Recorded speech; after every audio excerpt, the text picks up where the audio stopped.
आणि मुख्यमंत्री महोदयांनी काही प्रश्नाचं उत्तर दिलं मला.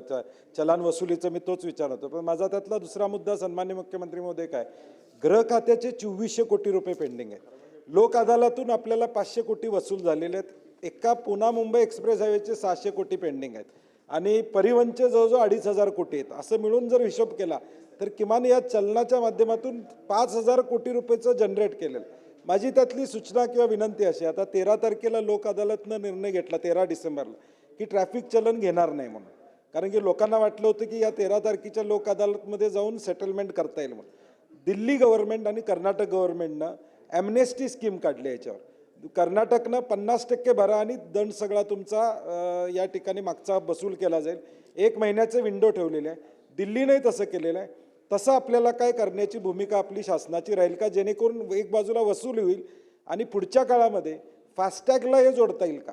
कारण की जोपर्यंत ट्रान्सफर करत नाही तोपर्यंत दंड वसूल होत नाही. त्यामुळे ह्याला वसुलीसाठी आपण मगाशी म्हणलं की 6 महिन्यानंतर ते कालबाह्य होतं. तर या 2 गोष्टी आपण करणार आहात का.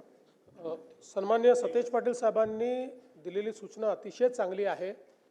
निश्चितपणे आपण ही ॲम्नेस्टीची स्कीम आणून जुने जे चालान आहेत त्या चालानमध्ये त्यांनी एक विवेक्षित 50% जी काही रक्कम असेल ती भरावी आणि उरलेली आपण त्या ठिकाणी माफ करू. अशा प्रकारची ॲम्नेस्टी आपण आणू आणि कॉन्करंट पद्धतीत मात्र आपल्याला ते वसुलीची वेगळी व्यवस्था उभं करणं, त्यात त्यांनी जी सूचना दिली आहे त्याचाही विचार निश्चितपणे करता येईल की फास्टॅगमधनं तिची वसुली ॲटोमॅटिक होणं हे देखील आपण त्या दृष्टीने करण्याचा प्रयत्न करू.